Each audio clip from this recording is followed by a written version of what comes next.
Esiet sveicināti, es esmu Oļegs Burovs, un šodien mūsu raidieraksts, un tagad māca, nestāstie podkasts, pareizi raidieraksts, apņemas to darīt, ir veltīts vienai tēmai.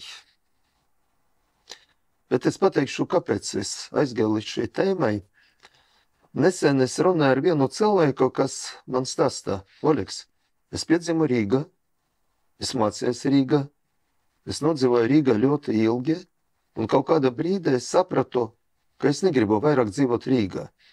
Rīga nav draudzīga man pilsētā. Rīga nav draudzīga man pilsētā. Es aizbraucu prom. Un es atceros, ka man pēdējā laikā vairāk un vairāk cilvēki stāsta, ka viņi patiešām aizbrauc no Rīgas prom. Kāpēc tas ir? Iemesli šeit ir vairākie. Viens no galveniem. Tas ir mājoklis. Mājoklis un tā vide, ko mēs redzam no sava mājokļa, no loga, kas mums sagaida, ka mēs ejam no kapņu telpas, kāda mums sagaida iekškvartāls, bedres un tā tālāk. Un šobrīd es gribu uzsākt tādu podcastu sēriju par to, ko mums, tiem cilvēkiem, kas vēlas tiešām iedot Rīgai savu pienesumu, ko vajadzētu izdarīt, lai mainītu attieksmi, lai iedzīvotāju skaits Rīgā nesamazinās katru gadu, bet otrādi. Un viena no pirmām tēmām, par ko es uzskatu, mums vajadzētu sākt runāt, tas ir mājoklis. Mājoklis, jaunas mājas būvniecība, dienesta dzīvoklī cilvēki, mājoklis speciālistiem, īras mājas un esošā dzīvojama fonda, īpaši, kas ir būvēts padomju laikos, atjaunošana. Protams, vēsturiskas mājas, bet tur cilvēki dzīvo mazāk atjaunošana. Un uz to podcastu es padomāju, ka vajadzētu piedalīties profesionāliem cilvēkiem, no kā ir atkarīgs šīs izmaiņas mājokļu programma. Un šodien kopā ar mani ir divi cilvēki. Jurģis Miezainis, ekonomikas ministrijas parlamentārais sekretārs. Varbūt tas ir tāds formālais darbs, bet Jurģi es redzu ne tikai Saima, kad viņš aizstāv vairākas ekonomikas ministrijas idejas, bet es redzu un zinu, ka tev, Jurģi, ekonomikas ministrs lūdzu un pilnvaro, protams, piedalīties un realizēt vairākas programmas, un faktiski to, ko tu šobrīd dara, stipri pārsniedz tavas pilnvaras kā parlamentāra sekretāra. Bet par to tu pēc tam mums pastāstā, tāpēc mēs esam šeit. Un otrais mūsu partners, saruna biedrs, ir Ervins Traupe. Cilvēks, ko es zinu vairāki gadi, kam bija uzticēta jaunas, lielas Rīgu namu pārvalde vadība. Tu biji 4 gadi Rīgas namu pārvaldnieka vadītājs. Pēc tam es sapratu, tu pats aizgāji prom, un es kā cilvēks, kas strādāja pašvaldībā, saprotu, ka tu rezervēs no tiem īpaši saimnieciskiem procesiem, kas sāk politiski veidoties, no visiem iespējami, kas pēc tam parādījās konsultantiem, tu aizgāji prom, bet šobrīd tiešām mēs visi zinām un vērtējam tev sabiedrībā kā ļoti profesionālu namu pārvaldnieku, un tāpēc šis reālais stāsts, viens no ekonomikas ministrijas, otrais no tas reālas dzīves. Es esmu kā trešais cilvēks, kam ir liels gods un laime kopā ar tiem diviem gudriem cilvēkiem piedalīties. Tad braucam, sākam runāt. Un, kungi, varbūt sākam to sarunu no tās tēmas, kas veicas Valmierā, veicas varbūt citas Latvijas pilsētas, nerunāt, protams, par Lietuvu un Igauniju, sākam runāt par jaunu mājokļu būvniecību, par īras mājām, par to, ko un kā pašvaldība var veicināt tu būvniecību. Jurģis, droši vien tu esi pirmais. Jā, faktiski pašvaldība ir viena no galvenajām atslēgām jebkuru nekustamā īpašuma attīstībā. Un Nu, kā jau minēju, Valmiera ir tāds vēsturisks piemērs, kur kaut kā tas viss ir strādājis. Pat sākumā, man liekas, uz tādu tīru biznesa principiem, pat pašvaldība, kas saka, uz savu risku un ar ļoti lielu, teiksim, vēl nebijuši pat lielu brīžu. Valsts kontrole mēģināja pārbaudīt un kaut ko rakstē, bet neskatoties uz to. Beigās rezultāts ir, un tas ir tas, kas ir. Ir tomēr arī Rīgas pašvaldībai jābūt krietni drosmīgākai. Jāuzņemās, teiksim, tā vadība un loma, kad mēs ejam iekšā šo mājokļu būvniecībā, atjaunojam dzīvojamo fondu. Mēs arī Saeimā tagad strādājam un arī pavisam nesen prezentējām par pieeju, kā pašvaldība var piedalīties, tā skaitā ar savu nekustamo īpašumu, lai veicinātu. Bet, kungi, es jums gribu pajautāt. Īras majas būvniecība. Pirmais jautājums. Rīgas doma būvēt paši, kā pasūtītājs, vai veicina procesi, lai būvēt privātie? Šajā gadījumā Rīgai vislabākais laikam būtu tas PPP modelis. Publiskās privātās partnerības. Tātad tas ir gan jautājums ir... Es atvainojos, privātā partnerība, lai būvē privāte, bet Rīga nodrošina, ka visi tie dzīvokļi būs realizēti un Rīga nodrošina to atmaksu. Tā primitīvi pateikt par būtību. Ervin, ko tu domā? Ja mēs pieminam Valmieru, tad patiesībā, Oļeg, jau ir tā, ka ne jau Valmiera pati būvēja un ne pašvaldība būvēja. Būvēja pašvaldībai piederošu kapitāla sabiedrība Valmieras namsaimnieks un visus šos riskus uzņēmās tieši kā tāds komerc partneris, kā būtu nāktu jebkurš privātais.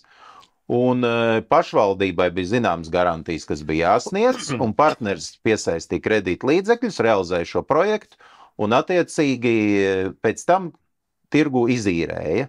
Un izīrēja bez valsts garantijām, izīrēja bez tātad pašvaldības kaut kādām subsīdijām, bez Eiropas programmām, kur tajā laikā pat tūmā nebija, un pierādīja, ka šis projekts ir dzīvotspējīgs.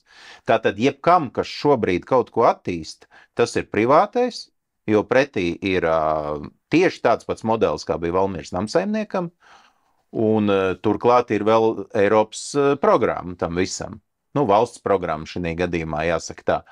Tā kā viennozīmīgi tas ir privātais kapitāls, un mēs saprotam to, ka neviens valsts uzņēmums vai struktūra vai pašvaldība nevarēs izstrādāt nevienu projektu tik efektīvu, kā to var izdarīt privātā nozara.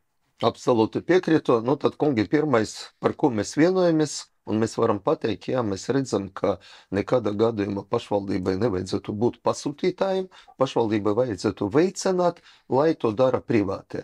Protams, piesaistot fonda naudu, vai tas ir Altuma programma, vai tas ir ekonomikas ministrijas atsevišķa programma, Eiropas fonde, tas ir, protams, nāk mums visiem palīga, bet veicināt to privātu iniciatīvu, vai PPP, vai citi varianti.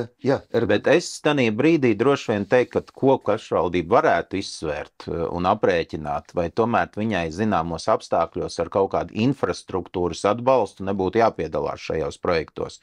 Izveidojot ielu tīklu, izveidojot kaut kādus pieslēgumus, kas būtu varbūt nepieciešami, bet tas ir diskusijas jautājums, lai šis te uzņēmējs, kas ir gatavs attīstīt, lai viņš nepaliek zaļā pļavā viens. Un šis ir īstenībā, kas ir liels mīnus bijis tieši Rīgai visu laiku, jo Rīga parasti no tā uzņēmēja, kas ir gatavs attīstīt, prasa obligātus pienākumus noteikti infrastruktūru Rīgas vietā sakārtot, pat dažreiz nesaistītu. Bet tas ir vecais stāsts, par ko es jau runāju pēdējā gada, piemēram, tas skar dzīvojamo fondu, bet tas skar jebkuru būvniecību. Piedar, tas ir jūsu zemes gabals, šeit jūs plānojat būvēt ēku, un tagad jūs ejat. Mēs te zinām, mums visi šobrīd esošie domas vadītāji lepojas par to, ka mums ir zaļais koridors. Zaļais koridors, viss šis galds, zaļais koridors. Bet kas ir reāli?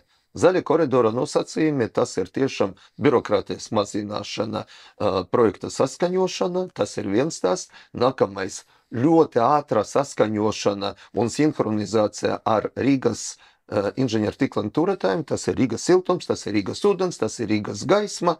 Un, protams, saskaņošana ar visiem departamentiem.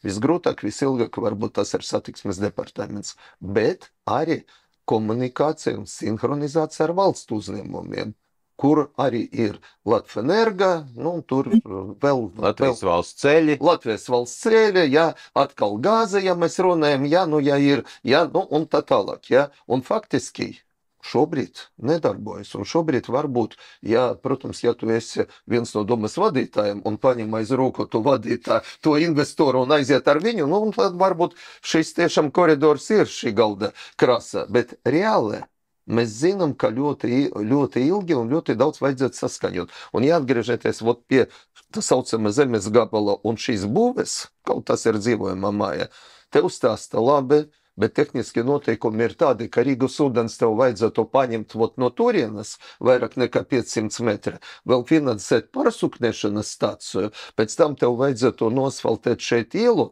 pēc tam uzliek vēl šeit Rīgas gaismas stābi, kas arī ir dārgi, ja? Pēc tam siltums šeit pienāk.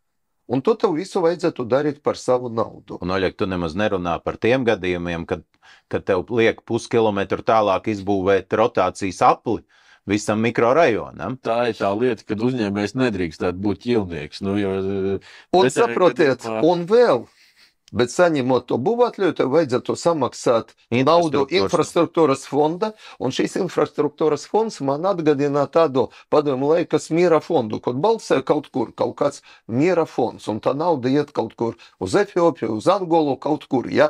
Nu, šeit ir tas pats. Es sapratu, ja tā nauda no infrastruktūras fonda atgriežas blakus tavam zemes gabalam, un šeit kaut ielu sakartu, bet tas nenotiek. Bet, kungi, es mazliet tā emocionāli aizgāju uz citu lietu. Tas būs atsevišķi mums droši vien podkāsts cīņa ar birokrātiju, administratīvas sloga samazināšanu un investīcijas piesaisti, bet ņemot vērā, ka šis stāsts, protams, attiecināms arī dzīvojamam mājam, ja?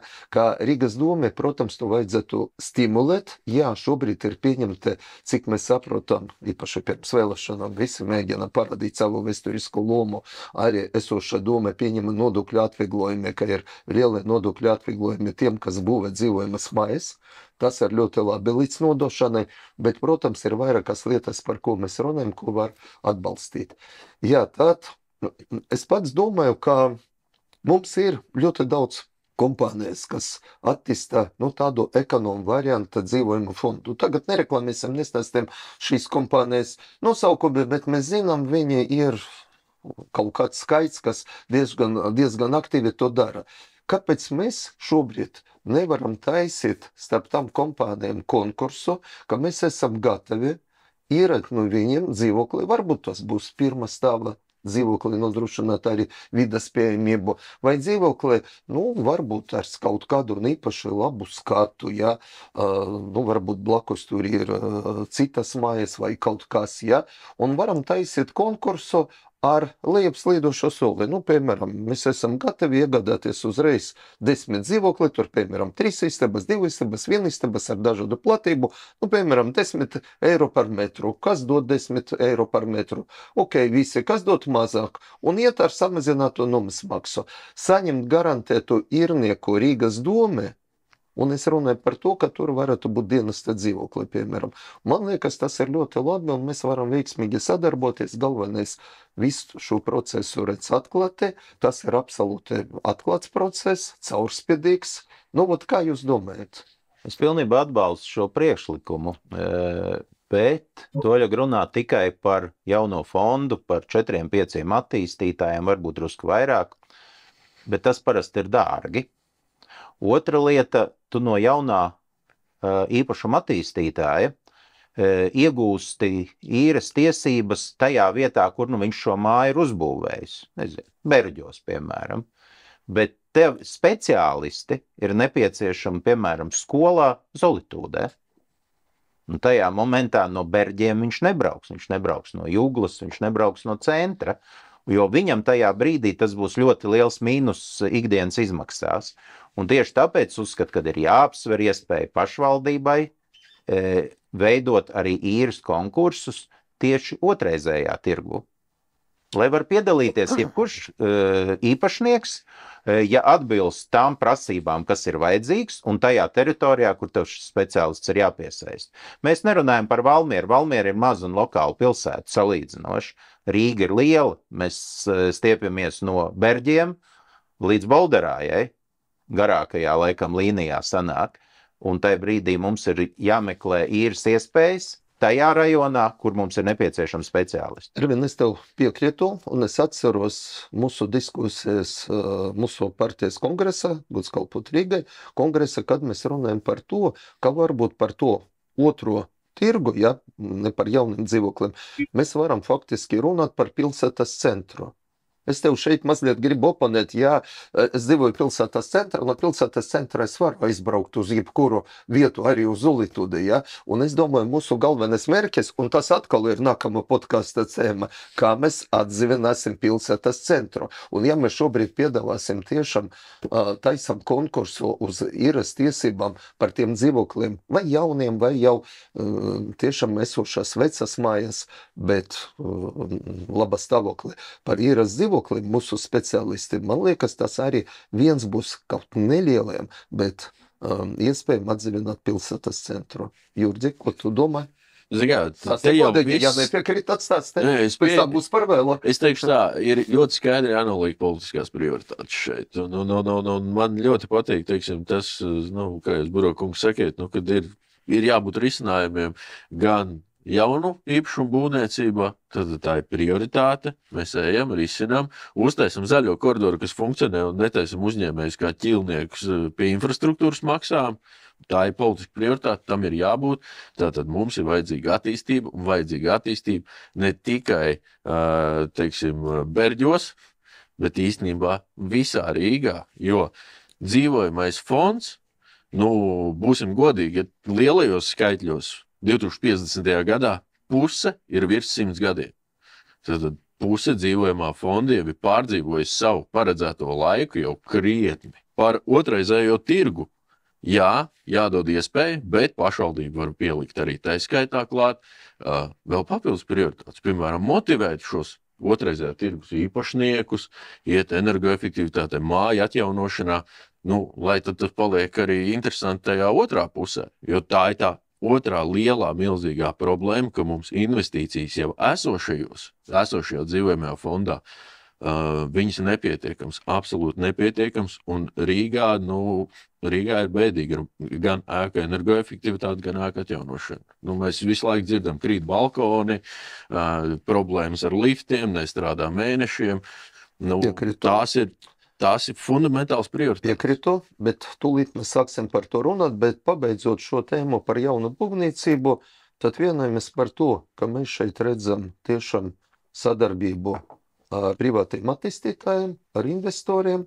Mēs piedāvājam iespējas, teiksim, motivāciju, kā nekustamā īpašuma nodokļu atlaide, kad varbūt tīklu līdzfinansējums par inženieru komunikācijām, ja, un garantējam, ka izbūves gadījumā šis ēkas, tad mēs varam daži no tiem dzīvokļiem vai iegādāties, vai īrēt. Starp citu, šeit nav nekāds unikāls, kad es biju savā laikā, būdams domas priekšsēdētājs komandējuma Liona, es tiekos ar Lionas pilsētas vadību, tad viņi stāstīja, ka Francija ir tā, ka tev vajadzētu 1%, ja būvēt jaunas, zināmu procentu būvēt jaunas mājas, Francija arī piedāvāt pašvaldībai, tādai sociālām programmam. Ja?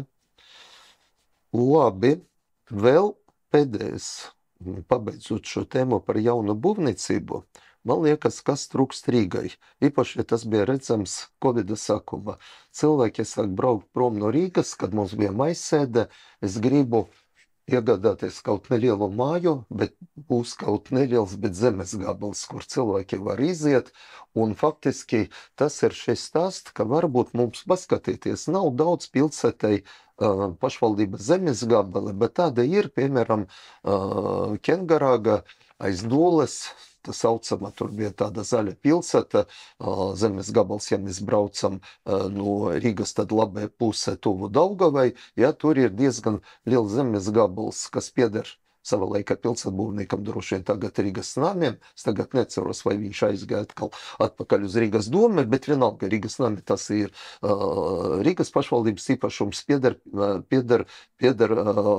pašvaldībai, tad rezultātā, kāpēc viņu neizmantot privātmāju būvniecībai. Man liekas, ka tas pats zemes gabals ir Vadžu iela, tas ir bijuša Jaucima gatava 8, ja, pagrieziens, kur beidzas Rīga un sākas Bukulte. Un tādi zemes gabali ir bez šaubām. Un kā jūs domājat uz to, lai tiešām Rīga mēģināt paplašanāt to privātmājas apbūves teritoriju priekš, teiksim, jaunam ģimenēm? Es domāju, ka tā diskusija jau ir faktiski sākusies. Es jau mēģināju arī teikt, ka mēs jau šobrīd arī veicam šos grozījumus attiecībā uz apbūves tiesībām ar atpirkumu. Jo mēs saprotam vienu, ka Rīgas pilsētā īpašums, jeb nekustamais īpašums, viņš ir dārgs. Tad ir ļoti grūti tādā situācijā salāgot gan pašvaldības vēlmes attīstīt noteiktās teritorijas, gan arī to uzņēmēju un iedzīvotāju spēju to izdarīt. Jo, ja pašvaldība, piemēram, šajā procesā piedalās ar īpašumu, kā ar apbūves tiesībām uz ilgākiem termiņiem, radot, teiksim, to vidi un nosacījumus tam apbūvējamās teritorijas gabalam, tad tas varētu būt tas ceļš, kā to varētu izdarīt. Bet noteikti, ka pašvaldībai ir jāizvērtē arī visi savā bilancē esošie īpašumi. Jo brīžiem man tāda sajūta ir, ministrijā strādājot, kad arī pašvaldība nelīdz galam zina, kas viņiem līdz galam pieder. Ne tikai kā jūs, kā bijušais pašvaldības priekšsādātājs, nevarat pateikt, kurai kapitāla sabiedrībai, kurš īpašums šobrīd ir nodots lietošanā. Brīžiem man liekas, ka ir arī pat varētu būt dzīvokļi, kas pašvaldībai kaut kur stāv, kuri īsti nezin, kurā bilancē viņi ir. Tā revīzijai Rīgā ir jābūt pamatīgai un dziļai. Bez viņas nevar. Tev nelikās, ka viņš saka runāt, ka valsts kontrole, saka, viņa baidieties. Viņš runā kā ministrijas ierēdnis, viss jau ir pareizi. Labi, es varbūt tam nepilnībā nepiekrītu, daļai nepiekrītu, bet tad ir tie zemes gabali. Bet, paklau, tu man sāk kritizēt par šo laiku, es jau neesmu īpašuma departamenta direktors no 17. gada, un doma nestrādāja no 22. gada, ja, bet, kritiku saņemu, tūlīt pabeigsim podcastu, piezvanīšu un noskaidrošu, kā viņi beidzot piedara, ja, bet, ja runāt nopietni, man ir priekšlikums šobrīd, tiešām, kungi, runājam, es to neteicu pašu sākuma, jūs pieņemat lēmumu pēc pusgada piedalīties pašvaldību vēlēšanas. Mums ir kopējs saraksts ZZS, un šeit es skatos uz tevi, GKR, es skatos Pūguli un skatos uz tevi, Ervin, jā, bet mēs ejam kopā, ka viena komanda, un kad man prasa, kāpēc jūs ejat kopā?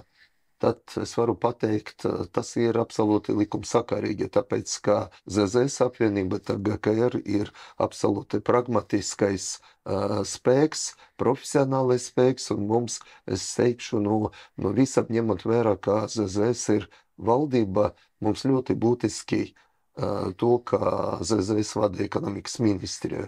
Un visas idejas, ko tiešām vairākas reizes izteica par vairākiem jautājumiem Viktor Valēnis, arī tu, Jurgi, tas ir ļoti būtiski un būtiski Rīgai.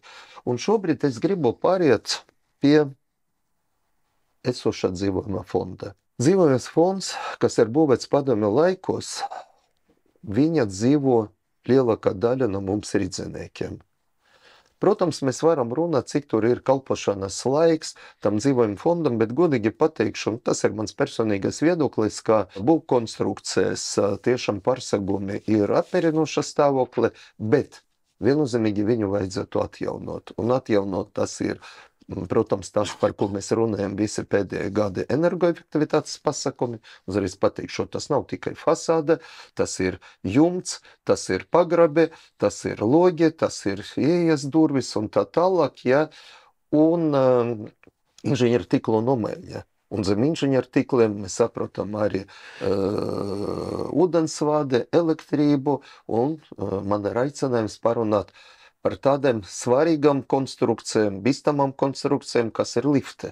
Un šeit tas ir atsevišķs stāsts, un es ceru, ka varbūt šīs sarunas gaitā mēs varam arī piedāvāt dažas, varbūt, iniciatīvas, kā to steidzīgi vajadzētu atrisināt. Ja? Bet runājot par šo, es aicinu nerunāt tikai par māju, bet aicināt par to vīde, kas ir blakus.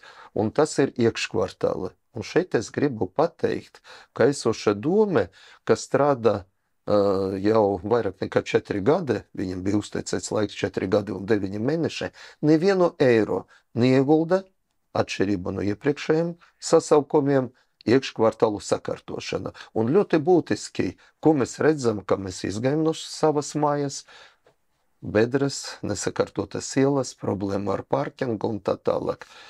Tas ir viens no tiem faktoriem, kungi, es uzskatu, kāpēc rīdzinieki brauc prom. Kāpēc viņi negrib dzīvot Kengarāgā vai Pļavnieku 602 sērē vai 467 sērē vai vecā vai jaunā lietuviešu sērē, bet brauc prom, tāpēc, ka tas skats, ko viņi redz, tā vide, viņi ir tāda. Bet atgriežamies pie mājas, un šeit man ir stāsts, kas saka, vai tu, Jurģi, vai tu, Ervin, ņemot vērā visu tavu pieredzi, un vienlaicīgi runājam par to, ar kādu resursu mēs varam apsaimniekot, un šeit es lūdzu arī nokomentē, kāda ir vēsturiska loma Rīgas namu pārvaldniekam.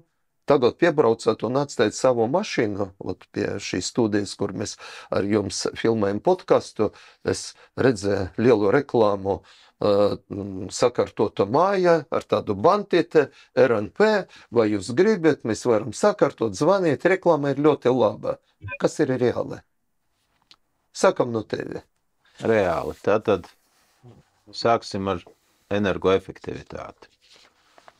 Faktiski Rīgas nama pārvaldnieks energoefektivitātes pirmo māju sāka Bauskas ielā manā laikā 2013. gadā. 14. es aizgāju, ir pagājuši 10 gadi. Ir aptuvenis, Jurģis droši vien zinās labāk, ir aptuveni 40 mājas, manuprāt, RNP nosiltinājis par šiem 10 gadiem. Tas nozīmē, ir 1%. 1%, nav 1%, jā. Nē, nav 0. Nu, jā, Rīgas nama pārvaldniekam ir aptuveni 4000 māju, drusku mazāk šobrīd, jau no viņiem vienkārši visu laiku kāds iet projām, viņiem ir 1%. Vai tas ir maz, vai tas ir daudz? Tas ir daudz, tāpēc, ka vismaz 40 māju iedzīvotāji ir apmierināti ar to, kas viņiem notiek. Tas reizē ir arī maz. Kāpēc? Es vakar biju Jelgavā, es kā asociācijas valdes priekšsēdētāja vietnieks daudz tiekos ar saviem kolēģiem visā Latvijā, jo mums ir vairāk kā 40 uzņēmumu par visu Latviju. Un es jautāju, cik tad jums uz doto brīdi ir nosiltināts? 40. Arī viņiem ir aptuveni 40 ēkas. Tikai procents ir cits. Procents ir cits, jo ja Rīgas nama pārvaldniekam ir apsaimniekošana aptuveni 7 miljoni kvadrātmetru, tad Jelgavas nīpam ir aptuveni 400 000. Un ja mēs šo paralēli velkam vienādu, tad Rīgas pilsētā šobrīd būtu ar tādu pašu proporciju pārnesot jābūt nosiltinātam vismaz 500–600 ēku. Labi, kungi, tad uzreiz ņemam šo tēmu un mazliet plānoju viņu attīstīt. Tu izteicās tikai 1%. Protams, es tev nepiekrītu, ka tas ir daudz. Daudz ir tiem cilvēkiem, bet tie cilvēki procentāli, kas dzīvo šis 40 mājas, ir ļoti daudz. Kur ir tie iemesli vēlreiz, kāpēc mēs nesiltinām savas mājas? Te es varētu. Tas man, kā saka, ir nemans pirmais radioekonomikas ministrijā. 20. gadā jau mēs sākām virzību uz to, kad mēs mainām lēmumu pieņemšanu. Jo nāca un sūdzējās, kā grūti iet ar lēmumu pieņemšanu daudzdzīvokļu ēkās. Labi, 50+1 balss. Pieņēma. Ejam uz priekšu, kā vajadzētu risināt. Zin kā, kad dejotājiem saka, kad tas traucē, labi sakārtojām. Tad nesot īsti deleģējums nama apsaimniekotājiem par to, ka jārūpējas par energoefektivitāti. Labi, likumā tika iegrozīts, ir pienākums arī rūpēties par energoefektivitāti. Labi, programmas nav pietiekami labas. Tiek celtas, arī šobrīd tiek celtas intensitātes. Ir tie priekšnosacījumi, un mēs skatāmies arī citās valsts pilsētās, tas notiek. Viņi ir aktīvi, nama pārvaldnieki aktīvi, brauc, dara, strādā. Es arī paskatījos Rīgas domai, arī savas energoefektivitātes papildus programmas, pat iekvartālu sakopšanai. Bet tas vienojošais ir tas, ka tas Rīgas nama apsaimniekotājs ar tiem cilvēkiem nestrādā, ar viņiem nerunā. Un Mēs pat šogad, arī tagad no novembra rēķina ir vēl spēkā arī mazākuma balsojums, kas dod arī Paldies tiešām, mazākumu. paldies ministrijai par iniciatīvu. Gadu mēs Bet bez, gatavojam, bet tas ir. bet bez nama pārvaldnieku iesaistes nestrādās. Mēs tikai dzirdēsim to, ka nav sakārtot iekšpagalmi, nav veikta ēkas atjaunošana, nav veikti korekti uzkrājumi priekš remontiem, nav tas. Jo tam cilvēkam, kas ir tas, kuram darba pienākums, ja tavs darba pienākums ir vadīt komisiju, tu ej un vadi komisiju. Ja tavs darba pienākums ir apsaimniekot īpašumu, tu apsaimnieko īpašumu, tu ej un stāsti cilvēkiem, kas ikdienā to nedodarbojas. Kāpēc tas ir vajadzīgs? Kāpēc ir jāsakārto iekšpagalmi? Kāpēc jāsakārto inženiertīkli? Kāpēc ir jāsiltina? Kāpēc? Visi šie jautājumi jāpalīdz tiem cilvēkiem atbildēt. Un tad jau tā matemātika pagriežas citādāk, jo atjaunotie īpašumā energoresursu patēriņš mīnus 60%. Tad lētāk. Īpašumu vērtība plus 30%. Valsts ar publisko naudu, ja tas iet caur atbalsta programmu, ir investējusi tavā privātā īpašumā. Nav cita mehānisma, kur tas notiek. Tas notiek tikai šeit. Paldies, Ervin. Izskanēja kritika par mūsu lielo monstru, Rīgas namu pārvaldnieku. Saki, lūdzu, vai patiešām visu dara RNP, lai veicinātu energoefektivitātes pasākumi, nedara, un ko vajadzētu izdarīt? Kas viņam traucē? Vai paši sev? Man ir tagad jāatbild Jurģim drusku jāoponē ar stāstu, ja būtu pie vainas tikai Rīgas nama pārvaldnieks vai, teiksim, jebkurš pilsētas konkrētais lielais apsaimniekotājs, tad droši vien visi pārējie apsaimniekotāji pilsētā savus mājas būtu nofinansējuši 100%. Tā kā nosiltnējuši. Tā kā līdz ar to tā nav vienīgā problēma. Es saprotu, ka gadu desmitiem, un jāsaka paldies tiešām šobrīdējai ministrijas vadībai, gadu desmitiem pārvaldnieks ir bijis vainīgs pie visa, un uz pārvaldnieku ir nokrāmēts visi jautājumi. Bankas mums krīzē nepārakstīja dzīvokļus, uzkrāja parādus, bankas krīzē vienmēr bija prioritārās maksājuma saņēmējās. Kas paliek pēc tam? Pārvaldnieks pēc tam. Nekas, viņš izdzīvos. Nākošais periods vienmēr siltums un ūdens, mums ir prioritāte, mēs nepieslēgsim siltumu, kamēr jūs nebūsiet samaksājuši 100%, neskatoties uz to, kad ar pārvaldnieku viss nav norēķinājušies. Nekas, mums ir jāsaņem nauda, mums ir kredīti, mums ir investīcijas. Pārvaldnieks pagaidīs. Un tā mēs varam runāt visu laiku. Beidzot, paldies, tagad ir sakārtot tas, ko teicu par instrumentiem, ir sakārtots tās lietas, kad pārvaldniekam ir jānorēķinās pirmo reizi tikai par tik, cik viņš ir saņēmis naudu. Gadu desmitiem šādas situācijas nav bijušas. Tas ir atbildi par to, ka pārvaldnieks vienmēr ir vainīgs. Bet, ja mēs runājam... Es teicu, ka var labāk. Iedomājies sevi manās kurpēs, kad tu gadu, cik jau ir no 18. gada, krietnes laiciņš ir pagājis, un es visu laiku dzirdu tikai, ka kaut kas nav vēl, kaut kas pietrūkst. Mēs pat tagad esam izgājuši ar iniciatīvu, dot deliģējumu pārvaldniekam, tad, kā saka, vadīt to mašīnu korekti un konkrēti. Ja viņam visur ir problēmas citādā. Arī par to es tev varu nevis oponēt, bet atbildēt. Vairāk kā 10 gadus atpakaļ es sēdēju līdzīgā kabinetā tikai pie valsts sekretāra un tā laika būvniecības departamenta vadītāja un teicu, vienīgā iespēja, lai varētu atjaunot un aktivizēt siltināšanu, ir, ka pie noteiktiem parametriem un izmaksām, nepārkāpjot kaut ko, pārvaldnieks var to izdarīt automātiski, piesaistīt kredīt līdzekļus, mani met ārā no kabineta. Un vēl teicu, ka es esmu idiots, jo es ielaužos privāti īpašumā, es piedāvāju pieņemt lēmumus privāti īpašnieku vietā. Ir pagājuši 12 gadi. Un jūs nākat ar šo iniciatīvu, mēs esam gatavi palīdzēt pārvaldniekiem. Bet jums par to paldies. Jūs esat liecinieki profesionāli diskusijai starp ierēģņa svitra politiķe un praktiķe, kas kopā plānojat viena sarakstā. draudzīgi diskutē. Labā lieta ir, kad sakrīt redzējums. Nē, Sakrīt redzējums. tieši tā, un es pagaidu 12 gadi, un redzējums ir vienāds. Bet Ervin, nu patiešām nopietnē RNP vēsturiskā loma energoefektivitātes pasākumus. Es varu salīdzināt pēdējos gadus, un jāsaka, ka viņiem ir daudz, kas ir uzlabojies. Tomēr 10 gadu laikā tā 40 māju dinamika ir tomēr nosacīta vidusperiodā, nevis sākumā vai beigās. RNP ir viena problēma. RNP ir iekšējie darbinieki, ir akcionārs, ir padome, ko es nezinu, ko viņa tur dara jau 4. gadu konkursā izvēlētā. Viņa nomainīja šo 3. valdes priekšsēdētāju, bet nav sapratuši vienu lietu. Neviens no valdes locekļiem nav ar nozari saistīts cilvēks. Tie ir finanšu cilvēki, Tas ir pēdējie 5 gadi. pasta cilvēki, pārdošanas cilvēki. Mēs varam redzēt, kur noved pārdošana. Māju bukletiņi vai plakāti uz katra autobusu Varbūt pieturas. viņi ir top menedžeri.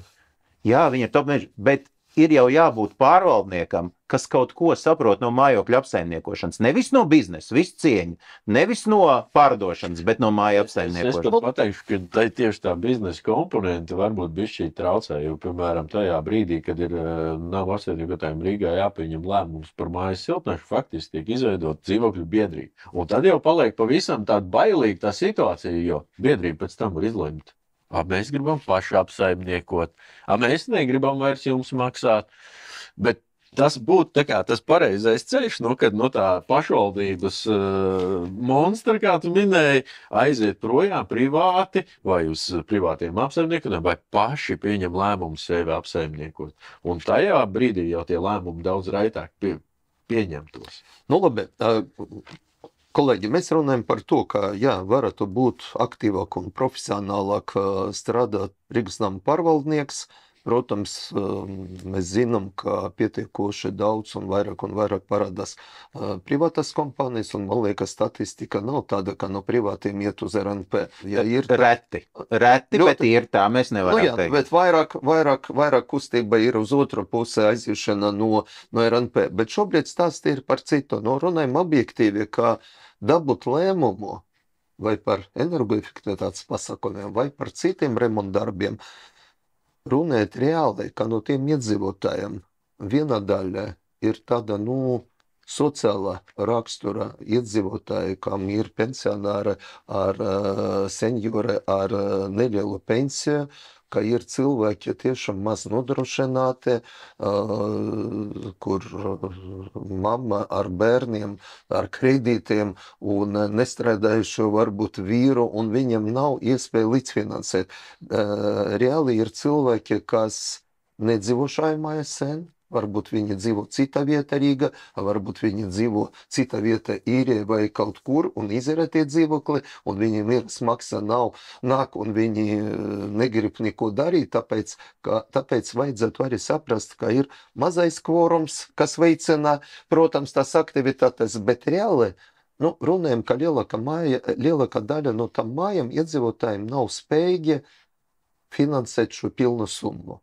Tad mēs aizgājam līdz tam, ka nepieciešami, protams, līdzfinansējums no ERA fondiem, no Altuma, un šeit es gribu pateikt, ka, protams, Altums to, ko dara, tas ir ļoti labi apsveicami, ir kaut kādas citas programmas, bet man pašam liekas, un tad man interesē, kāda ir jūsu pozīcija par to saucamo ESCO, un šeit es gribu pateikt, tie, kas nezina no cilvēkiem, kas mums klausās, tas ir privātais partners, tas nav RNP vai apsaimniekošanas kompānija, tas ir kaut kāds cits privātais, kas nāk, piemēram, veids tie pasākumi, piemēram, nosiltina jūsu māju, bet zināmu laiku jūs maksājat pa vecam šo iepriekšējo maksu par siltumu.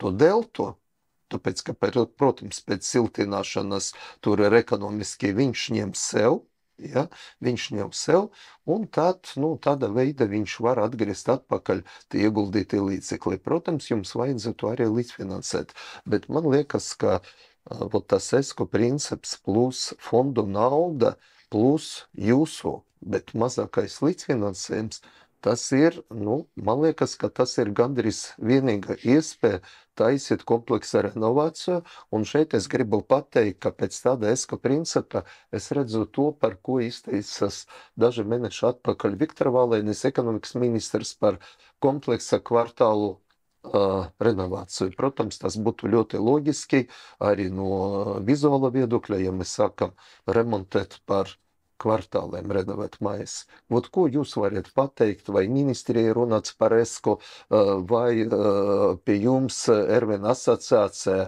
vai vot kāds ir jūsu viedoklis? Es esmu ticies ar ESCO kompānijas pārstāvjiem vairāk gadu garumā. Viņa Latvijā strādā, tiesa tā atsaucība salīdzinoši šai it kā labajai idejai nav tik liela, bet iemesls tam ir vienkārši. Tam pat nav finansējuma jautājums. Ja cilvēki izprastu, kas tas ir, un būtu gatavi vispār kopumā siltināties, tad tajā momentā arī viņi daudz vairāk izmantot paši un būtu gatavi kaut ko darīt. Viņi nesaprot ne to. Un ESCO viņi izprot ļoti primitīvi.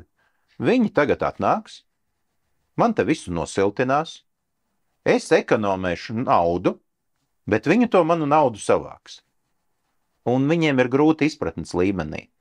ESCO strādās tikai vienā gadījumā, tad, kad beigsies Eiropas nauda. Vai arī Eiropas nauda, piemēram, mainīt pilnīgi citu pieeju finansējumam, un tai brīdī finansēt, piemēram, kredītprocentus tikai, vai kaut ko tam līdzīgi, kas samazinātu šo summu. Kamēr ir 50% līdzfinansējums, tikmēr tie, kas negrib siltināties vai ir neaktīvi, to vienkārši nedara, un tie, kas ir aktīvi, to izdara. Ja jau mums būtu mēs visu laiku runājam, ir slikta ar energoefektivitāti. Ir slikta ar energoefektivitāti Rīgā. Fonda pēdējais projekts ir lieka nauda. Nav, viņa ir beigusies. Un tas nozīmē, ka, ja Rīga būtu tik aktīva, kā mēs gribētu, tad tas fonda nauda beigtos dažu mēnešu laikā un nebūtu nekur citur. Tā kā tā programmā mēs varam runāt par to, ka rīdznieki ir neaktīvi, bet mums, ja rīdznieki nedod Dievs būs aktīvi, tad naudas jau te nebūs. Šeit es laikam arī piekritīšu, un tas īstenībā ir tas, ko es vienā brīdī arī neesmu slēpis, un vairākās pat intervijās arī atklāt teicis, kad ir jāsaprot, ka, ja gribās nosiltināt pa lēto, tā vienkārši sakot, tad tas ir jādara tagad, jo uz priekšu visdrīzākais finansējuma apjoms samazināsies. Un samazināsies kāpēc? Ne tikai tāpēc, ka būs vai nebūs fondu naudas, vairāk ir par to apjomu, cik tad mājām un cik daudz ēkā mums tas ir vajadzīgs izdarīt. Tas jau ir tas milzīgais daudzums. Un to nofinansēt ar esošajiem, ja teiksim, pēkšņi būs viena diena, kad visi grib rītā, viss. Es nezinu, ko varēs no tām fondu miljoniem, kas ir kaut kādi 190 miljoni. Kādu atbalsta intensitāti tur varēs nodrošināt? Varbūt projektus palīdzēt. Piemēram, šos te banku procentus. Jā, bet, teiksim, vairāk tādas atbalsta intensitātes, kā tas ir šobrīd pieejams, būs ļoti grūti nodrošināt. Un ESCO princips šajā ziņā, viņš ir labs. Viņš dod iespēju faktiski maksāt to pašu summu, tātad visi var rēķināties ar saviem izdevumiem, un ir jāsaprot viens, ka 50. gadā prognozēt ir 11 miljardi cilvēku pasaulē. Energoresursi, kas mums tiek iegūti, neskaitot atjaunojamos, viņi šobrīd, tik cik viņi iegūstās, varbūt viņi varētu samazināties, diez vai vairāk viņus kāds iegūs. Tātad cenas pieaugs. Līdz ar to pat maksājot tikpat kā šodien, pēc gada 5, 7, tas mans, kā saka, eksperta minējums ir, kad būs ļoti liela ekonomija. Ļoti līdzīgā situācijā bija 22. gada februārī, tajā brīdī, kad Krievija iebruka Ukrainā, tieši šajā brīdī bija ļoti liela interese par ēku energoefektivitāti. Kā jau minēju, programma ir izsmelta. Šobrīd mums ir pārāvums līdz martam. Viss, nauda ir beigusies, pieteikumi visi saņem. Otrā sadaļa ir visi apkurs iekārtu uzlabošanas pasākumi, kas ir citu ministriju, KEM ministriju un vara ministrijās, kur ir iekārtām apkuras efektīvākām, jo arī pat tik maza lieta kā nomainīts apkuras katls no kaut kāda malkas, tāda čuguna vecā, uz jaunu granulu katlu, dod milzīgu finansiālu ietaupījumu, jo efektivitātes kāpums ir liels. Tātad pa skursteni izkūp nevis karsts gaiss, pa skursteni izkūp vēsts tvaiks un viss sildums paliek telpā. Šīs ir tās lietas, uz kurām jāstāsta. Tur tā matemātika ir. Viņu vienkārši ir jāskaidro. Un tas ir tas, ko es teicu. Ja to dara jūs, tas cilvēks, viņš atnāca parunāja, pastāstīja, bet tur vajag būt mājas vecākajiem, tur vajag būt apsaimniekotājiem. Tur ir tiešām, tas, ko mēs redzam, tos piemērus, kas ir nosiltinājušies, kur tās biedrības strādā, viņi iet ar katru runā, katram paskaidro, kāpēc. Arī cilvēkam, kuram tā rocība nav tik liela, pat viņi saprot, ka vienā brīdī mēs nonāksim lielās problēmās, ja mēs to nedarīsim. Piemēram, 30% no dzīvojamām ēkām 2050. gadā potenciāli dzīvošanai nederīgas, ja neko nedarīs. Kaut vai šāds arguments ir liels ograi tikko. Izlikt cilvēkus uz ielas, mājā lielas plaisas. Kurš vainīgs? Ko darīt? Kā risināt? Un šīs ir lietas, uz kurām jāfokusējas, tāpēc te ir jābūt absolūtai prioritātei. Dzīvojamā fonda sakārtošanai jābūt lielai prioritātei visos līmeņos. Rīgas nama pārvaldniekam jāizmirst par savu peļņu, bet ir jāstrādā uz rezultātu.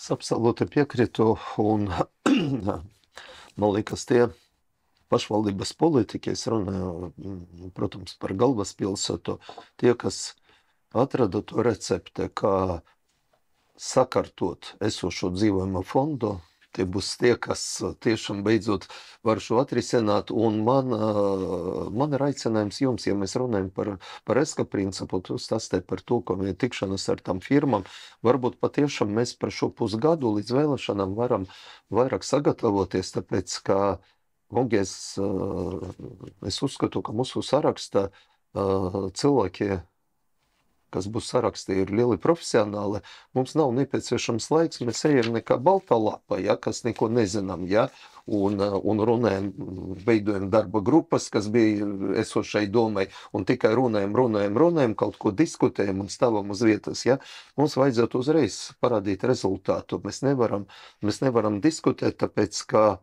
tiešām ar katru gadu, ar katru mēnesi rīdzinieku skaits samazinās. Mums ļoti būtiski, lai cilvēki atgriežas strādāt Rīgā.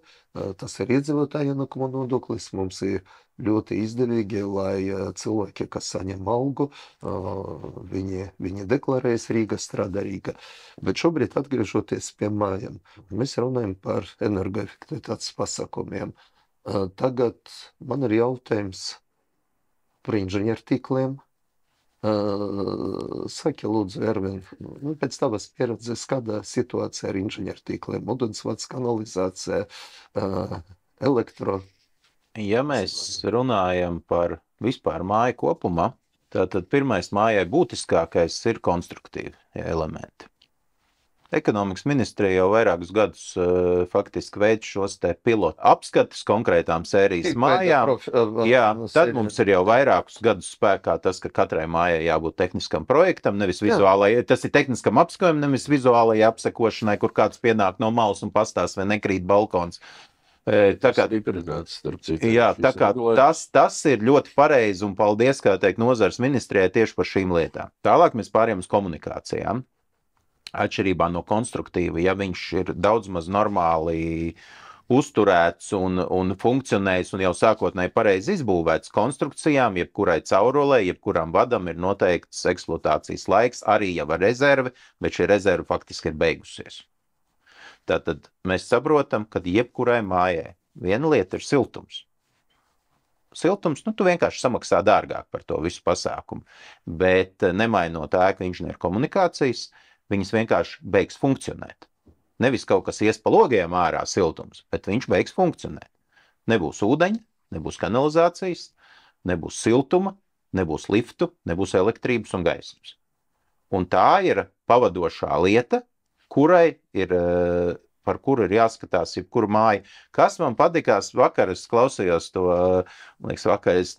diskusiju, visi runāja par autobusu un šoferi, vai ne, kad māja ir autobuss, pasažieri ir iedzīvotāji. Dombura. Jā, pasažieri ir iedzīvotāji un trakais šoferis, tas ir tas pārvaldnieks, vai ne? Nu, pārvaldniekam šajā gadījumā ir jāiet piedzīvotājiem un jāsaka, bet, pārvaldnieks vienmēr tomēr atkal atkārtošos, nebūs vainīgs, ja iedzīvotāji to nedzird.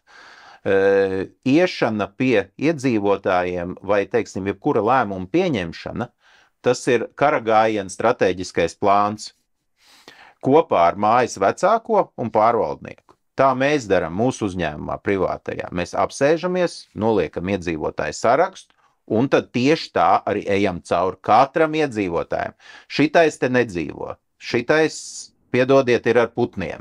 Šie ir ļoti racionāli. Šiem ir jāizstāst sīkāk. Šie nesaprot latviešu valodu. Un tieši tādā veidā ir katrā mājā jāiet pārvaldniekam kopā ar mājas vecāko. Bez tās kombinācijas nekas nenotiek. Un nemānīsim sev par to, ka notiksies. No tā, kad RNP var ne tikai šeit uzlikt uz autobusu pieturas, viņi var ar lidmašīnai, ar Baltikam uzkrāsot virsmu un katru dienu sēsties Rīgas lidostā. Tas nemainīs situāciju. Kāpēc ir labi reģionos? Visi viens otru pazīst un visi viens ar otru sarunājas. Šeit nav. Tu man atbildēji uz jautājumu, kāpēc iet prom no RNP. Jā, bet ja mēs runājam par inženieru komunikācijām, otra lieta, kas man patika šajā diskusijā, mēs sapratām, ka energoefektivitāte ir vienīgā programma, caur kuru legāli valsts var palīdzēt tātad mājas iedzīvotājiem sakārtot daudz maz visu šajā mājā. Tā ir vienīgā legālā iespēja. Ja viņas nebūtu, mēs varētu nomainīt stiklus, uzlikt fasādi, nav būtiski kāda visbūcība. Pateikt, ka ja mēs gribam nomainīt stāvvadi, ūdensvats un kanalizāciju, mums nav iespēja nekur dabūt līdzfinansējumu. Izņemot kredītus. Izņemot kredītus. Altumā ir arī, bet arī tur nav tik slikts. Un atkal, ka šajos jautājumos Altuma ir tas, kas nāk palīgā. Altumā ir šis remonta fonds, un viņu parasti apvieno kopā ar energoefektivitātes atbalstu, jo tad tu arī vari kopējo tāmi dabūt zemāku.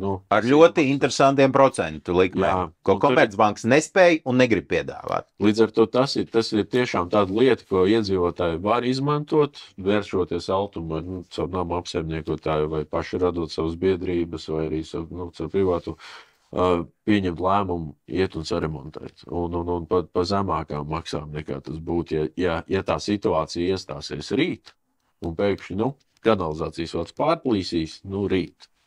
Visi brīdināja, visi teica, bet visi domāja, kamēr turās, tikmēr turās, nekas nav labāks kā pagaidu un tādā garā. Bet, notika avārija. Tajā brīdī, kad notika avārija, tajā brīdī pirmais ir, nama pārvaldniekam bija pilnas tiesības to izdarīt, pēc tam pieprasīt, un tas būs kārtu dārgāk, nekā to izdarīt plānojot. Ziemā. Tas būs kārtu Piemēram, dārgāk. Ziemā. Kanalizācija. Un nedod Dievs, ja viņa aizsals to. Tas ir kārtu dārgāk, tās krīzes situācijas risināt ir kārtu dārgāk. Mēs paši zinām, ja ir autobraucēji, cik foršas sajūta ir, ja tu brauci, piemēram, tu zini, jābrauc uz servisu. Pēc 3 dienām jābrauc uz servisu, pieraksts ir. Un tad, kad 3. dienā, nē, es braukšu nākamnedēļ. Un tad tu apstājies nakts vidū, ceļa malā, mašīna nerūc, jo izrādās, ka tas skanis, tas dzenis, kas tur motorā bija iedzīvojies, viņš izdomāja izkāpt ārā, un viss, un te iekrits uz motoru nomaiņu. Man liekas, viņš tas tā par dzīves pieredzi. Es melošu, ja teikšu, ka tā nav bijis.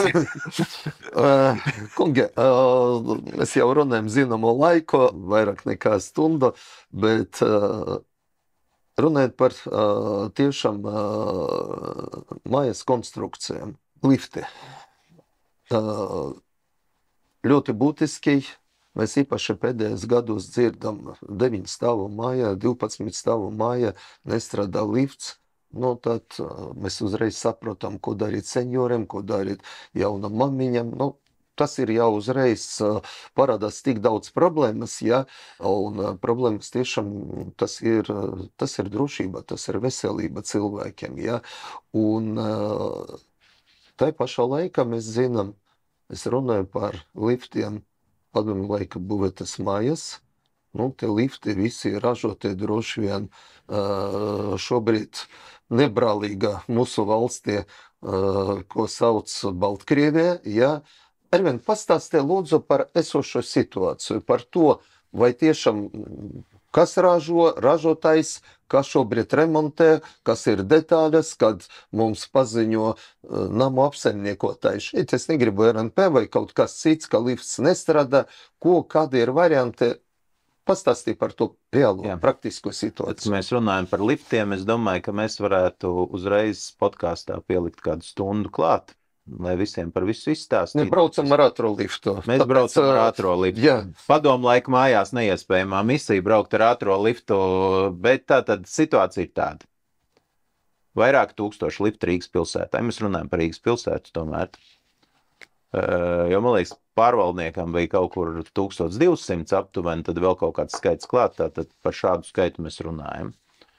Lifti, kam prasās modernizācija saskaņā ar spēkā esošo likumdošanu, apziņošanas kabīnes, vispārējais, tas prasa naudu.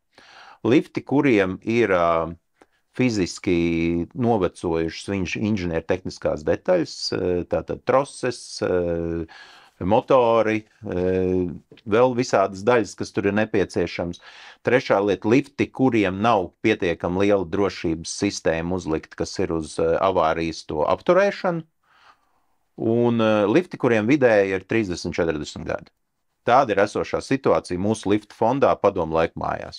Es nerunāju šobrīd par Latvijas laika mājām, kurām ir tie skaistie, tur tādi vizuāli ļoti skaisti koka un viss. Ne par jaunu būvniecību. Par vecām mājām. Par visam vēsturiskajām ēkām. Jā. Tātad ražotājs, vairāk kā 90% gadījumu ir Baltkrievijas Mogļevas rūpnīca. Es viņā esmu bijis. Vairāk kā 10 gadus atpakaļ. Viņi jau tad atbild visām Eiropas normām, lai viņi varētu piegādāt. Jau tad viņu tehnoloģijas sen nebija Baltkrievu tehnoloģijas, bet vispārsvarāk vāciešu. Un viņiem bija pietiekoši liela kvalitāte, es to godīgi un uzreiz varu pateikt, labāka nekā virkne Eiropas ražotāji. Labi. Bet ir 22. gads, tātad mēs vairs strādāt nevaram, ir sankcijas un situācija ir tāda, kāda viņa ir. Rezervas daļas. Tieši tāpat situācija. Mēs nevaram pirkt no Mogļevas.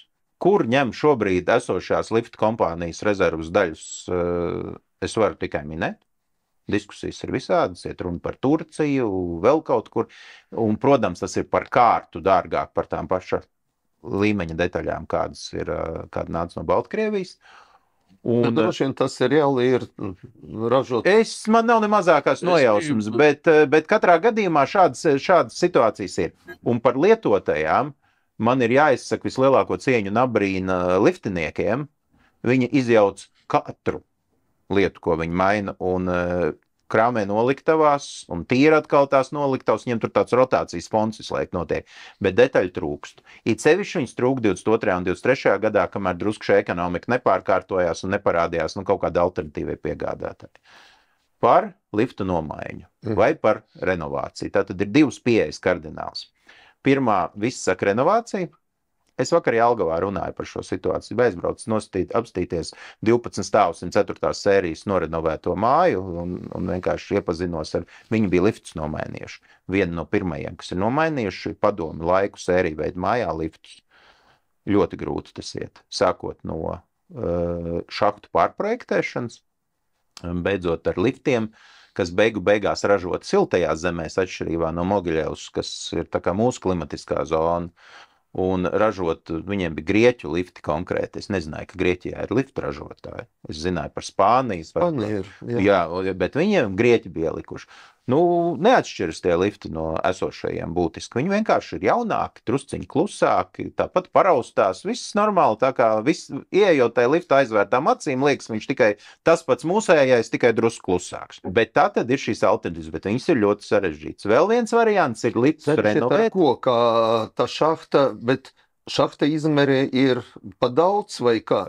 Tur ir katrs lifts, kas tiek piemeklēts, viņš katram ir savas tehniskās prasības. Nav jau tā, ka šahta bet tā ir raķešu zinātne. Vienam pamatne ir savādāk betonējās, citam savādāk. Vienam vadības bloks atrodas augšā, otram vadības bloks atrodas apakšā, trešam vadības bloks atrodas... Skaidrs, ka šeit ir nepieciešams tehniskais projekts, kā pielāgot šahtu esošo, ja, nu, un tad pēc tam, protams, nu, to vajadzētu izprojektēt kopā ar tiem lifteniekiem, bet zināt konkrētu lifta marku. Oļeg, izsludinot konkursu, mēs zinām, ka mēs nedrīkstam zināt konkrētu liftinieku marku. Mums ir jānorāda tehniskie nosacījumi. Tas ir tas, kas attiec uz valsts un pārvaldi. Šeit valsts kapitāla sabiedrībām vai pašvaldības privātiem ir drusku vieglāk, bet vienalga tā problēma ir, nav universāla lifta, kas der 104. sērijai. Nu jā, nu, šeit, ja dara iedzīvotāji, jā, nu nav universāla lifta,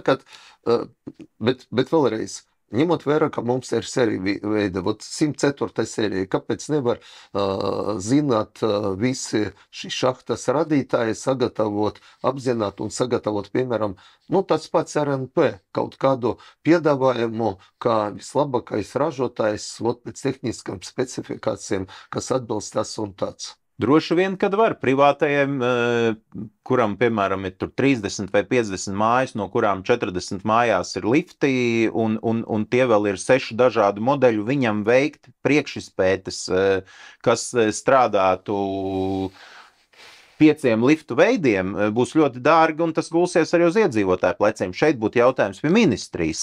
Var būt līdzīgi tam, kā jūs, un paldies par šo tipveidu sēriju projektu pārbaudas, varbūt ir iespējams izstrādāt tipveida liftu risinājumus, nu, respektīvi apzināt kaut kādu sinerģiju atrast ar ražotājiem un saprast, kad tas strādā.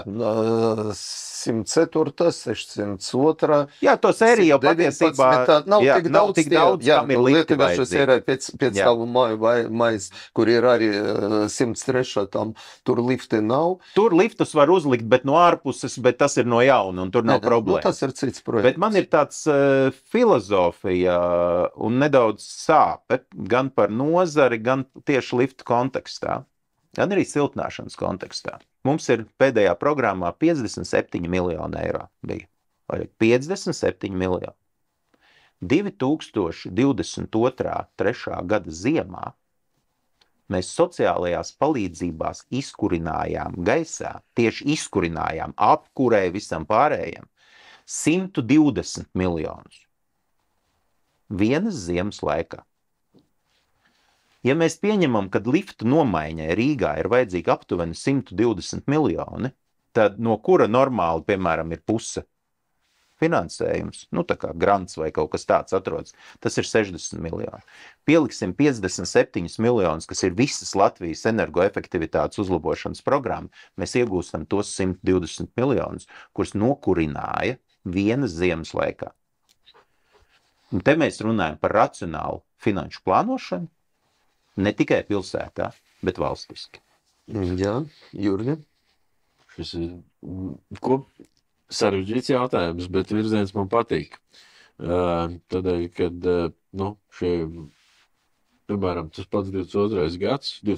gads arī, nu, situācijā, kur dabas gāzes, piemēram, valstī izmaksāja kopējā, gan privātais, gan visi iepirktā gāzes apjoms izmaksāja kaut kāds 140 miljonu gadā. Pēc CSPMO es skatījos, bija 2 miljardam. Nu, tas bija tas ārējās tirgus efekts. Jo daudzās lietās, kāpēc tad valsts ieslēdzās ar tiem papildus atbalstu mehānismiem, ka tas ir tas šoks, tas momentālais leciens. Un to šokus jau, nu, viņš jau tāpat būs jādzēš, nu, jebkurās gadījumā. Līdz ar to, nu, tas attaisnojums sadaļa, kāpēc atbalstam ir jābūt. Nu, tātad valsts nevar dzīvot bez tās kastītes, nu kā jebkura mājsaimniecība, tur sev spilventiņu, nu, nolūza zobs, neviens to negaidīja, var aiziet pie zobārsta. Nu, tā tas ir pareizi, un tā arī jādomā. Otrs ir attīstības finansējums, kurš mums vienmēr pietrūkst. Un tur ir tā otrā sadaļa, kas tiešām tā ir. Jo ātrāk mēs salabosim, jo ātrāk mēs novērsīsim, jo lētāk būs uz priekšu. Un tas jau bija, es jau tā kā mūsu iepriekšējā tematā jau teicu to, ka tas biznesa case viņu var dažādi grozīt, rēķināt, bet viņš tur būs. Bet, ja mēs atgriežamies pie liftiem, labs ierosinājums par tipveidu liftu risinājumiem, bet, jebkurā gadījumā tas, ko varam pateikt arī cilvēkiem, ka tie lifti, kas darbojās, tie lifti ir droši. Jo bīstamās iekārtas un bīstamo iekārtu uzraudzību ir, godīgi teikšu, ļoti stingri Latvijā. Un viņi ir stingri tieši tādēļ, ka mums tie lifti ir veci. Bet bez īpašniekiem un bez šiem apsaimniekotājiem un viņu gribas viņus mainīt, viņi netiek mainīti. Viņi tiks pielaboti, salaboti, sačubināti, kā pareizi teica, detaļiņas izjauktas, tā, pa brutālu. Bet cik ilgi? Cik ilgi tas tā būs?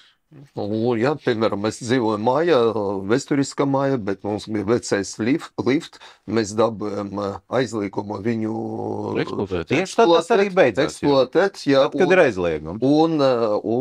Jā, mēs sadalījām šīs investīcijas starp dzīvokļu īpašniekiem un iegādājamies jauno liftu. Bet, ko es gribu pateikt?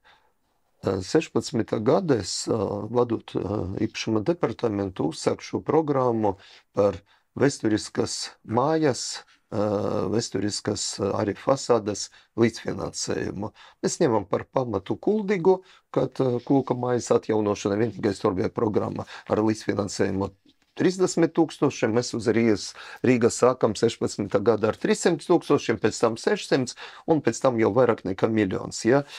Pēc tam mēs papildinājam, apvienojam viņu ar citu programmu, ko politiski izdomājam, ka mēs plānojam līdzfinansēt kaut kādi darbi tam biedrībām, tam mājām, kur izveidoja dzīvokļu īpašnieku sabiedrību. Mēs apvienojam visu un sākam līdzfinansēt dzīvojumu mājām, kas ir būvēta arī nav tikai līdz 40 gadam, būvēta arī tagad, padomju laikos, tiem, kam ir konstrukcijas, būvkonstrukcijas ir avarijas stāvokli. Tad tagad tas ir papildināts ar balkoniem, kur iespēja pašvaldībai līdzfinansēt. Tur nav lifti. Un es paskatījos likumu par pašvaldību dzīvokļa jautājumu risināšanu. Tur ir var finansēt vides pieejamību, bet tas ir absolūti diskutējums jautājums, vai lifts nodrošina vides pieejamību. Es uzskatu nodrošina, protams, vides pieejamību. Tā pašā laikā, ziniet, ka varētu būt atzinumi, ka zem tā mēs runājam tikai par pandasu un tā tālāk. Man šobrīd jums ir jautājumi, kā jūs domājat, varbūt ir vērts izgrozīt šo likumu, un par šo laiku, es vadu šo komisiju, likums aiziet ar mūsu komisiju, cik vēl līdz vēlēšanām pusgadu komisijas vadītājs, mēs tiešām varam papildināt par to, ka ir iespēja par liftiem, un tas ir iespēja pašvaldībai izveidot atsevišķu programmu un līdzfinansēt liftu nomaiņu. Kā jūs domājat, šeit, ja jūs tam piekrītat, kungi vajag to likuma, papildināt likuma normu? Jurģi? Es teikšu tā, ka tas, ko Burbukungs jūs teicāt, tas ir kaut kas tāds, par ko arī daudzas organizācijas ir minējušas, ka pieejamība dzīvokļos, pieejamība mājokļos ir arī vides pieejamība. Es domāju, ka tiešām, ja šis būtu virziens, ko darīt, bet iespējams mums ir vienkāršāks ceļš. Pavisam nesen jūsu komisija deva savu redzējumu, ko tad tas likums nozīmē. Jo vides pieejamība, manuprāt, tiešām tāda man iekšēja pārliecība ir, ka tas ietver tiešām to ceļu, kā cilvēks nonāk līdz savam mājoklim. Tas nav tikai pandos jeb uzbrauktuve pie kāpnītē. Līdz paskastītei. Jā, jo tev jau visvarīgi piekļūt savam mājoklim, savai dzīvesvietai, kur tu esi. Ja tu esi 3. stāvā un dzīvē notikusi nelaime, un tu uz viņu netiec. Jurģi, es tev piekritu, es pats uzskatu, ka vides pieejamība, tas ir pieejamība līdz mājoklim, bet ne līdz ienāk un tur apstāties un pēc tam braukt atpakaļ. Bet es vakar piezvanīju saviem kolēģiem, tiem, kas atbild par šo līdzfinansējumu Rīgas domas īpašuma departamentu, Viņi tiešām par to vērtē un stāsta, ka viņi uzskata, ka vārds vides pieejamība ir pamaz. Bet pirms tam es gribu tev pajautāt, Ervin, tu uzskata, ka šī iespēja pašvaldībai, konkrēti mēs runājam par Rīgas pašvaldību. Faktiski tas ir problēma daudz stāvu mājām. Tas ir valsts pilsētām, pārsvarā, kur ir mājas. Ja? Tas ir arī Daugavpils un Rezekne un Jūrmala ar Kauguriem un tā tālāk. Ja? Tu uzskata, ka tas būtu labi? Jebkurš atbalsts, kas ir skaidri noformulēts, ir precīzi par tādu summu lielāks, plusāk virs nulles, sauksim to tā. Tātad tas nozīmē, kad jebkuru naudu, ko iedzīvotājiem pretendējot, ir iespēja saņemt un uzlabot savu mājokli, mēs vienmēr atbalstīsim. Jautājums ir, kad viens lifts vidēji maksās starp 50 līdz 60 tūkstošiem. Mums ir jāapzinās, cik lielai šai programmai būs jābūt kaut vai, lai 10 gadu laikā šo visu sistēmu nomainītu. Tagad vienīgais, ko es varu pateikt, tas būs ideālā variantā, tas varētu būt vēl viens posms klāt pie kopējā finansējuma. Mums mājokļu vidas komiteja Rīgas lielajās te nepilnu gadu atpakaļ, ka viņa bijusi ekonomikas ministrijā, ka viņiem ir pilnīgi skaidrs, kāda būs liftu programma un ko ekonomikas ministrija ir sagatavojusi. Es nezinu, ko ekonomikas ministrija sagatavojusi, bet, katrā gadījumā es ceru, ka arī tur būs vēl viena papildus komponenta no kopējā stāsta. Kolēģi, mēs šobrīd esam tādā jau pirms vēlēšanas etapā. Es nesen piedalījos arī jau mera debatos Delfos. Jā, tur es saklausījos, ka mums sola, ka sava laika solēja 50 000 darba vietas. 3 miljardi gadā. Tagad 3 miljardi gada papildus un miljoni kvadrātmetru. Man ļoti patīk grāmata 12 kreslē, stāsts par Ņuvasiki. Ņuvasiki nav slikts stāsts. Tas ir ļoti labi. Ņuvasiki, pasaules čempionāts šahus, ja, šahu pasaules čempionāts, tas viss ir ļoti labi, ja, bet runājam reāli. Runājam reāli un to, ko es teicu, un tas piestāv, ar to man patīk ZZS, ka to, ko es teicu vairākas reizes, mēs, pašvaldības partija, GKR, mēs nevaram solīt, būt populistiem. Mēs nevaram solīt to, ka, godīgi pateikšu, mēs paši neticam. Tāpēc, ka ļoti vienkārši pārbaudīt, ļoti vienkārši tev, ka pašvaldības partijas pārstāvi pasauc un pateikt, un kur tas ir. Ja? Un Rīgā ir nepieciešami konkrēti darbi, konkrētas izmaiņas. Ja? Neviens no mums negrib kļūt par Twittera deputātu vai Twittera mēru. Ja? Mums tāda ir darbais Brisele šobrīd. Ja? Nē, mums vajadzētu konkrētas lietas, un ar to man, protams, imponē zemnieki, ja? Kas arī turas pie sava vārda. Man ir konkrēti. Jurdi, varbūt es varu tev šobrīd, mēs esam ne saima, ne komisijas sēde, bet palūk, dot tev tādu mājas uzdevumu, bet ar tādu konkrētu termiņu pajautā ar saviem kolēģiem, ar ļoti aktīva, ļoti pozitīva, ar viņa ārkārtīgi patīk Olga Feldmane, būvniecības departamenta direktora, Mārtiņš Auders, mājokļu departamenta direktors. Kā viņi vērtē? Šo punktu, tas ir 27. otra prim pants par to vides pieejamību. Vai viņi uzskata, ka zem tā lifte var aiziet? Lai viņi var aiziet lifte, tad lai viņi paskaidro LPS pašvaldībam to, ka jūs to varat darīt. Ja nē, tad varbūt grozam likumu, bet jautājums ir tāds, ja tas nebūtu caur ministra kabinetu, ļoti ilgi, ja, varbūt mēs varam uzreiz, lai šo tiešām var palaist, piedāvāt pašvaldībām, palaist varbūt jau nākamgad, kam ir finansējums, kam nav, tad lai parāds, tā kā mēs to plānojam darīt Rīga jau pēc vēlēšanām no 26. gada, tad varbūt jūs varat palīdzēt šo sagatavot kopā ar paskaidrojumu rakstu. Es varu dabūt parakstī no deputātiem un ļoti ātri, vai kā komisijas iniciatīvu palaižam šo lietu, ja? Tāpēc, ka tas ir ļoti būtiski. Tagad man sajūta, ka es esmu komisijā, bet es mājas darbu sapratu. Es neprasu balsot. Saimnes deputāts drīkst uzdevums izpildu varēja, tāpēc mēs esam un dažreiz izklausāmies pēc ierēģiem. Tiešām, šo es tad ņemu arī kā mājas darbu, jo es piekrītu procents kaut kā ir vairāk nekā 100% nekā, un ja pašvaldība arī varētu piedalīties, šādos projektos, tas tiešām būtu. Bet es tev pateikšu, tad, kad mēs izdomājam to programmu par vēsturisko fasādam, es atceros pirmo gadu, mēs veicinājām un līdzfinansējām vienai studentu korporācijai Terbatas iela fasādes sakārtošanu, un viņš teica, tas ir izcila programma, uz jūsu ieguldītu 1 eiro mēs ieguldam 4 eiro. Un faktiski mani tajā laika oponente, kas bija arī opozīcijas stingra, viņa stāstīja par to, ka tas ir vienīga pagājušā sasaukuma programma, kur tiešām mēs veicinām sadarbību un veicinām uzņēmējdarbību. Ja? Un es vēl pateikšu, ja? Es visu mūžu atceros vienu māju eksporta iela, kas gatavoja sakārtot savu fasādu, paņem no mums te 50% līdzfinansējumu. Viņi par kaimiņiem samaksāja parādu nekustamā īpašuma nodokli. Tāpēc, tu vari startēt uz to programmu Rīgas pašvaldībai, lai samaksātu nekustamā īpašuma nodokli. Viņi maksāja viens par otru. Un mēs varam daudz ko runāt, lai apvienojas iedzīvotāji, lai apvienojas mazais kvorums, lielais kvorums. Mēs varam lasīt lekcijas, mēs varam vairot tiešām tie plakāti, kā tu teici, kaut līmetri un uz ar Baltika līdmašīnām. Ja? Tikai nauda var stimulēt. Burkans un pataga. Ar patagu mums valstī viss kārtībā. Ot ar burkanu dažreiz ir problēmas, tāpēc šobrīd tas būs burkans. Piekrītat? Es domāju, ka ļoti... Ko, kungi, par mājokļiem mēs varam ilgi runāt. Varbūt ejam strādāt. Man mājas darbs ir iedots. Tev mājas darbs ir iedots. Darbs pēc kāda laiciņa pie tevis. Es runāju par to, par ko mums vajadzētu parunāt nākamais reizes, un nākamo es gribu atvērt par mājokļiem runājumu. Mums vajadzētu atgriezties, un es piedāvāju, varbūt vēl ir mājas uzdevums par fasādes, par liftiem.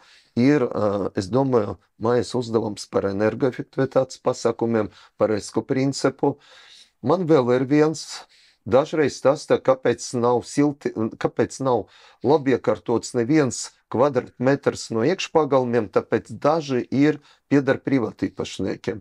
Un šeit mums ir nepieciešams droši vien mūsu kolēģis, bijušais Rīgas pilsētas ilgadīgais direktors Juris Radzevičs, ja, arī varbūt arī no ekonomikas ministrijas pārstāve, kā mēs varam sadarboties ar tiem privāt zemes īpašniekiem, ja mūsu mājas, mūsu pagalmi atrodas uz privāt zemes, lai mēs varam arī šo sakārtot. Bet tas neiztur nekādu kritiku, ka Rīgas dome par tiem 4 gadiem un 9 mēnešiem nelīdz finansē neko. Ja? Tāpēc par mājokļu tēmu atgriežamies vēl, varbūt ne šeit studijā, varbūt pie vienas, pie otras mājas, konkrēti uz vietas, bet viena no nākamām tēmām, tas ir tiešām zem tā saukļa, kā atdzīvināt Rīgu, kā piesaistīt investīcijas Rīgā. Tas ir ekonomikas sadarbība. Es runāju par tiem ārvalstu investoriem, bet pirmkārt ar mūsu investoriem, ar mūsu arī tā saucamiem garāžu uzņēmējiem. Ja? Es atvainojos par izteicienu, bet ar tādiem uzņēmējiem, ko Rīga var izdarīt? Birokrātijas mazināšana, tas ir viens tās līdzfinansējums, lai tiešām šis zaļais koridors, viņš ir tik plats, kā šobrīd šis zaļais gals, ja? Lai tiešām viss tas var aiziet. Ja? Es pieteicu šo tēmu. Pēc tam nākamā tēma varētu būt sociālā tēma, kas ir ļoti aktuāla. Sociālā tēma ir aktuāla arī šodienas diskusijas kontekstā, jo ļoti daudzi tā kā runā, jums ir labas idejas, jūs gribat siltināt mājokli, remontēt, darīt, bet ko darīt cilvēkiem, kas nevar par to samaksāt, jo nenoliedzam par to ir kaut kas jāmaksā. Un maksā lielie komunāli maksājumi par nenosiltinātu māju. Bet vienalga. Un pēc tam visiem iedzīvotājiem vajadzētu maksāt sodu par to, ka Latvija neiztur šeit visas prasības. Maksā. Un tajā brīdī mēs sakam tā, katrā mājā ir aptuveni 10–15% cilvēku, kuriem ir lielākas vai mazākas grūtības norēķināties par saviem ikdienas izdevumiem. Bet dēļ tā nedrīkst ciest visa pārējā māja, jo viņi jau paliks tikai sliktāka. Un šeit ir darbs tiem, kas nevar samaksāt. Tas ir darbs sociālajiem dienestiem, sociālai palīdzībai, un tieši tāpēc es arī to piebildi repliku šobrīd saku, ka tas būs jautājums pie Jura Radzeviča. Bet, ja drīkst, tas pavisam īsa replika, risinājumi tam ir. Tā labā lieta ir, ka tie risinājumi ir, jo mēs visi zinām to lielo izaicinājumu. naudīgi cilvēki, viņi nopērk atkal jaunu auto, tērē maz degvielas, un tad cilvēks, kurš nevar nopirkt jaunu auto, kas tērē maz degvielas, dienas beigās maksā daudz vairāk. Un tā ikdienas maksā, ir tā lielā sāpe, ko var atrisināt arī pat esošo programmu ietvarā, atrisināt sociālo programmu ietvarā. Tur ir ļoti Atbalstīt daudz... Jurģa Dzēviču. Es tagad domāju, cik mums vēl vajadzētu runāt par šiem tēmām, bet nerunāt, bet rezultātā mūsu mērķis, lai parādās konkrēta mūsu programma uz nākamo sasaukumu, uz nākamajiem 4 gadiem, bet ne tikai es redzu, ka ir viena, kā vienmēr stāsta programma minimum un programma maksimum. Darīsim tagad. Paldies visiem. Paldies. Paldies.